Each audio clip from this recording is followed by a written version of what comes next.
Çok düşündüm, çok taşındım, yaptıklarımda haklıydım. Pişman değilim, ayıldım, kendimle hep yarıştım. Kendi kendime saydım hep, razıyım ben ölene dek. Uğraştırma çekse net, yap küçük bir jest yeah. Neyse paran sende kalsın, bize zaten çok yol aldık. Daldık yoğun hayallere, uyandırdı bir çığlık.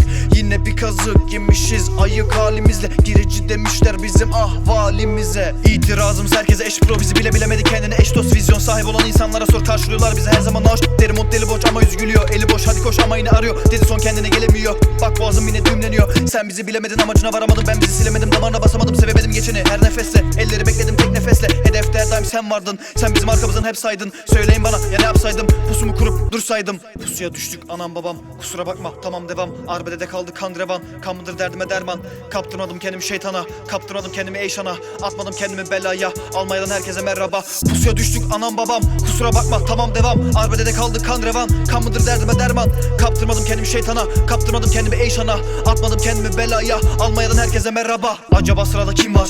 İnsanın doğası kindar. Gaddar biraz da tehditkar, ağıtlar yakar bakışlar. Bakış açıları değişik, kimisi bir yalanla, kimisi zamanla ya da ikisi bir arada. Dalavere yapar kolayca utanmadan. Doğruları bulduğumuz hala bir muamma. Ama benim duam var, aşamadınız duvarlar. Mevzu bahis ben isem boşadır tüm kumarlar. Bak bana üstte kaldım, kim beslemedim yol aldım. Affettim kollarımı açtım, birdenbire çoğaldık. Sen bize gel biz bize yeteriz, delirmeden de derdini dinleriz. Bilseniz biz dünyaya bedeliz, bak inkar ediyor hala edepsiz. Koyun değil bizim yanımızda her daim kurt olursun. Hiç ayrım yapmadan ister Türk ister Kürt olsun. Dur bekle, seni sevenler nerede?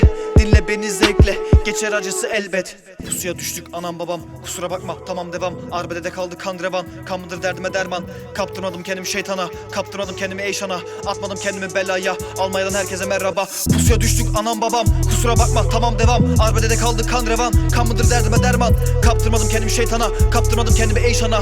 Atmadım kendimi belaya, Almanya'dan herkese merhaba.